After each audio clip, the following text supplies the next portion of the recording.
ساختار سازمانی مسطح یعنی سلسله مراتب کمتر. باوری که کاملا اشتباهه.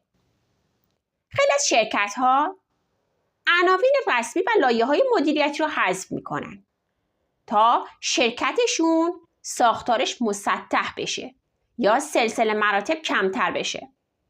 اما در عمل ساختارهای مسطح اغلب سلسله مراتب پنهان و غیر رسمی میسازه که شفافیت کمتری داره و پاسخگویی رو دشوارتر میکنه. این باور خیلی در استارتاپ ها رایجه. حذف عنوان رسمی قدرت واقعی رو از بین نمیبره، فقط نامرئیش میکنه. سلسله مراتب غیر رسمی سازمان سخت‌تر از سلسله مراتب رسمی قابل به چالش کشیدنه. شفافیت واقعی نیازمند ساختار مشخص تصمیم گیریه، نه فقط نبود عنوان. ممنونم که با من همراه بودید.